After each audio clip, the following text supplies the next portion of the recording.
Welcome to the Advanced SOLIDWORKS Surface Modeling series. In this first lecture, we are not going to learn any surface commands. Instead, we are going to change the way you think about modeling. Because surface modeling is not about tools, it is about understanding shape.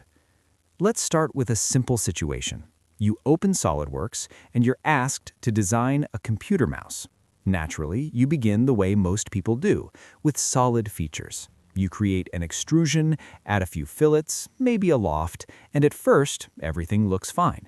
But the moment you try to refine the shape, something feels off.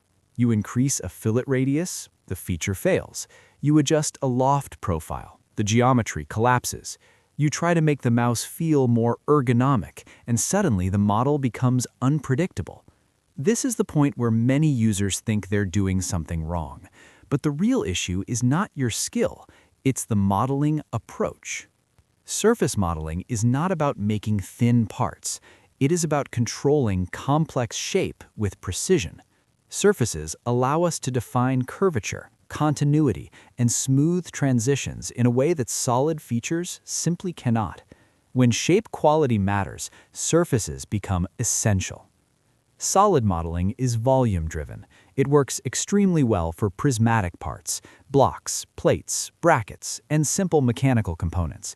But when geometry becomes organic or multi-directional, solids start to struggle. You may notice unstable fillets, failed lofts, and unpredictable rebuild behavior. These are not software limitations. They are modeling strategy limitations. The key difference between solids and surfaces is intent. Solids answer the question, how thick is the part? Surfaces answer the question, what is the shape of the part? In advanced design, shape must be defined before volume. Once the shape is correct, thickness becomes easy. So, when should you stop using solids and switch to surfaces? Whenever the part requires smooth curvature in multiple directions. Whenever aesthetics or ergonomics matter, whenever solid features repeatedly fail or become difficult to edit, and whenever late-stage design changes are expected. These are clear signs that a surface-based approach is the correct solution. It is important to understand that not all surfaces are purely aesthetic.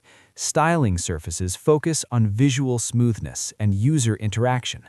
Engineering surfaces must also consider thickness, draft, tooling, and manufacturability.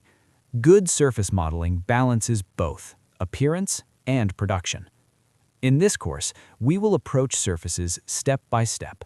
We will focus on geometry before commands.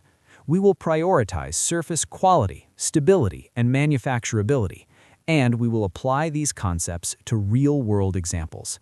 In the next lecture, we will move into the fundamentals of surface geometry.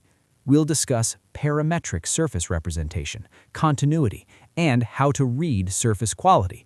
This will form the technical foundation for all the advanced surface modeling techniques that follow. Please like and subscribe, and check the description box for other tutorial series.